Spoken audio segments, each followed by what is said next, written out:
একটু দূর থেকে নিতে হবে, সবাই ডিস্টেন্স বজায় রাখবেন।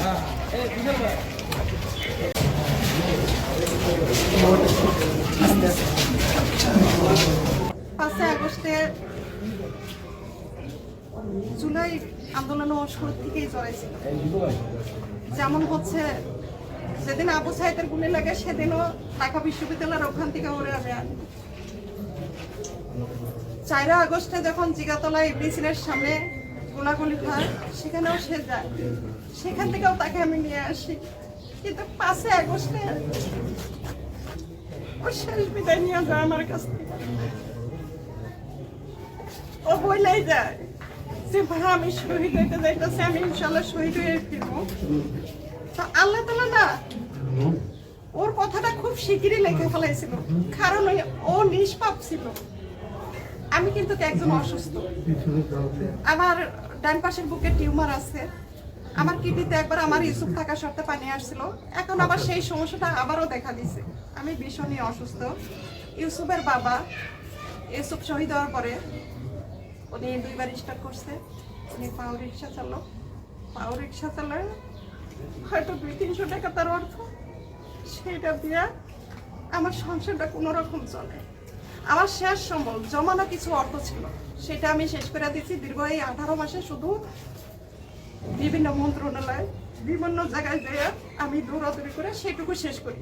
যখন আমি না পারতি, যখন আর কোনো রাস্তা খুঁজে না পাই, তখন আমার বাবার বাড়ির আত্মীয় স্বজনের কাছ থেকে অর্থ ধার করে আয় না।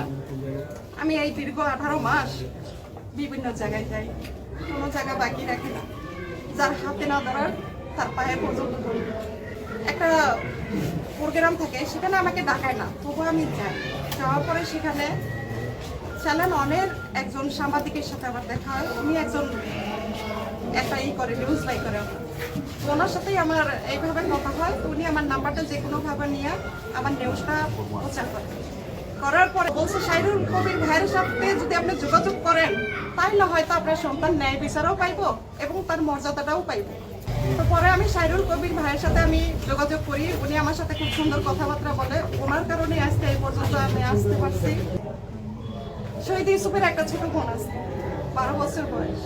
গত বছর আমি অর্থের জন্য ভর্তি করতে পারিনি, এই বছরে এখনো ভর্তি করতে পারিনি। এই যে আজকে কোনোদিন ভাত হয়, কোনোদিন খায় না। এই যে 12টা রোজার মধ্যে একদিন আমি ইফতারি খাইতে পারিনি, এখন পর্যন্ত না। হয়তো পান্তা কাটা ভাত আর নাইলে শুকনা করে, এর থেকে বেশি কিছু আমার চলতে না। ভিসা তো যেমন তেমন করে 2 বয়স্ক বুড়াবুড়ি খায় না, তো আমার বাচ্চা মেয়েটা যখন ইফতারির সময় হয় না, তখন আর মুখের দিকে আমি তাকাইতে পারি না। তারেক রহমানের কাছে আমার এখন আবেদন যে জুলাই যোদ্ধা শহীদ ইউসুফকে যাব, তাকে শহীদি মর্যাদাটা শেষ হয় সম্মান মতো দেয়। আমি অসুস্থ মা, আমি তাহলে মরেও শান্তি পাবো। আমি দীর্ঘ 18 মাস যুদ্ধ করছি, একটা সন্তান হারা মা, আমার কলিজাতে না এমনি ঘা থক থাকা গা। তারপরে আমি 18 মাস আমার পাশে কেউ ছিল না। আমার স্বামী বয়স্ক মানুষ, আমি একা একটা মহিলা মানুষ। এই 18 মাস বিভিন্ন থানা, বিভিন্ন কোর্ট কাছারি, এই যে আজকে এই পর্যন্ত আসা, আমার একা যুদ্ধ করা। জুলাই যুদ্ধরা যুদ্ধ করছে ঠিক আছে শর্ট টাইম, আর আমার যুদ্ধটা দীর্ঘ 18 মাসের যুদ্ধ। দীর্ঘ 18 মাস আমি একজন সন্তান হারা মা হয়ে যুদ্ধ করতে করতে আমি এই পর্যন্ত আসছি। ইউসুফের ছোট বোনের দায়িত্ব বর্তমান প্রধানমন্ত্রীর ইকরার দায়িত্ব নেয়। আমার কোনো বসত বাড়ি নাই, আমার কিছু নাই, আমি যেন শেষ বয়সটা। খুবই হৃদয় বিদারক এবং মর্মস্পর্শী শহীদ ইউসুফের মায়ের আমরা বক্তব্য এখানে শুনলাম। আল্লাহ তাকে বেহেশত নসিব করুক। কিন্তু আমাদের দুর্ভাগ্য এটাই যে 5ই আগস্ট একটি গণ অভ্যুত্থান, একটি বিপ্লব। এই বিপ্লবের পরে যাদের আত্মহুতি এবং জীবনের বিনিময়ে আমরা গণতন্ত্রের দিকে এগিয়ে যাচ্ছি, সেই সমস্ত বিপ্লবী প্রাণ, তাদের সঠিক তালিকাটা, তাদের সঠিক সংখ্যাটা কেউ করতে পারেননি। বিশেষ করে অন্তর্বর্তীকালীন সরকার যারা 1.5 বছর থাকলেন, অনেক কাজের কথা তারা বললেন, কিন্তু তাদের তো প্রধান কাজ ছিল যে শহীদ ইউসুফদের মতো আত্মদানকারী, জীবন দানকারী এই সমস্ত শিশু বাচ্চাদের এদের গেজেটটা ঠিকমতো করা, এদের তালিকাটা করা, এদেরকে পুনর্বাসন করা।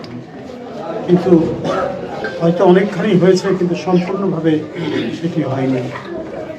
আমরা বিএনপি পরিবার গঠন করেছেন বর্তমানের প্রধানমন্ত্রী, বিএনপির চেয়ারম্যান জনাব তারেক রহমান, একটা উদ্দেশ্য নিয়ে, যাতে কোনোভাবেই এই আত্মত্যাগকারী, আত্মদানকারী ইউসুফদের মতো মানুষরা তারা যাতে কোনোভাবেই বঞ্চিত না হয়, তার পরিবার যাতে বঞ্চিত না হয়, এই ব্রত নিয়েই আমরা বিএনপি পরিবারটা করেছিলেন। আতিকুর রহমান রুমন এবং মকসুদুল মোমেনিন মিথুনের নেতৃত্বে এবং যারা এখানে উপদেষ্টারা আছেন সবাইকে নিয়ে এটি তিনি করেছিলেন। একমাত্র উদ্দেশ্য কেউ যেন বাদ না পড়ে। একটা হচ্ছে দলের যতটুকু সহযোগিতা করা দরকার সেটা করা, আরেকটা হচ্ছে যদি বিএনপি ক্ষমতায় আসতে পারে, সরকারি আসলে অনেক কিছু পুনর্বাসনের অনেক বড় পরিসরে সহযোগিতা করা যায়। সেই সহযোগিতা থেকে যাতে কোনো পরিবার, কোনো আত্মদানকারী পরিবার যাতে বঞ্চিত না হয়, সেই প্রচেষ্টাটা আমাদের নিতে হবে। না হলে আজকে অনেকেই আমরা মন্ত্রী হয়েছি, এমপি হয়েছি, বিএনপি ক্ষমতায় এসছে, কিন্তু যাদের আত্মত্যাগের কারণে বিএনপি ক্ষমতায় এসছে, দেশের এবং দশের মঙ্গলের জন্য কাজের কথা, অঙ্গীকারের কথা বলছে, এইটা সফল কাম হবে না। যদি শহীদদেরকে, যে 16-17 বছর নির্মম যাতাকলে গণতন্ত্র পিষ্ট হয়েছে, গণতন্ত্রের জন্য যারা লড়াই করেছেন তারা পিষ্ট হয়েছেন, এবং গণতন্ত্রের লড়াইয়ের যিনি প্রধান সিপাহ সালার দেশনেত্রী বেগম খালেদা জিয়া, তিনি লাঞ্ছিত হয়েছেন, অত্যাচারিত হয়েছেন, নিপীড়িত হয়েছেন, তাকে তার চিকিৎসা দেওয়া হয়, তাকে উন্নত চিকিৎসার মাধ্যমে সুস্থ হওয়ার কোনো সুযোগ দেওয়া। তাহলে এই যে এত আত্মদান, এই যে এত ত্যাগ, এগুলো তো সবই বৃথা হয়ে যাবে আজকে যদি শহীদের মা সে যদি চিকিৎসা না পায়, তার যদি থাকার জায়গা না থাকে, সে যদি অনাহারে অর্থাহারে দিন কাটায়, রমজান মাসেও খাবারের জন্য অপেক্ষা করতে হয় অন্য সন্তান। এ বড় বেদনার, এ বড় দুঃখের, এ বড় করুণ কাহিনী আমি আজকে যে এখানে শুনলাম। আমি এই ঘটনা আমাদের প্রধানমন্ত্রী শুনেছেন এবং তড়িৎ গতিতে ব্যবস্থা নেওয়ার জন্য এবং পরিবারের সাথে দেখা করানোর জন্য আমরা বিএনপি পরিবারকে পাঠিয়েছেন। নতুন আমাদের সবাইকে খবর দিয়েছে, আমরা এখানে এসে উপস্থিত হয়েছি। ইনশাল্লাহ আমরা এই পরিবার যাতে সামগ্রিকভাবে পুনর্বাসন যাতে হতে পারে, ইউসুফের সামগ্রিকভাবে যাতে আমরা তার পরিবারকে পুনর্বাসন করতে পারি, সেই প্রচেষ্টা আমাদের থাকবে এবং অক্ষরে অক্ষরে আমরা সেটি পালন করব। আমি নিজেও অসুস্থ, ওই জন্য বেশি কথা বলতে পারছি না। আমি আপনাদের যারা উপস্থিত হয়েছেন, বিশেষ করে গণমাধ্যমের সাংবাদিক ভাইরা এবং আমরা বিএনপি পরিবার এবং বিশেষ করে শহীদ ইউসুফের মা এবং তার পরিবারের লোকেরা, তাদের সবাইকে আমি তাদের পাশে থাকার, তাদের কাছাকাছি থাকার, তাদের সাথে থাকার অঙ্গীকার করে আমি আমার বক্তব্য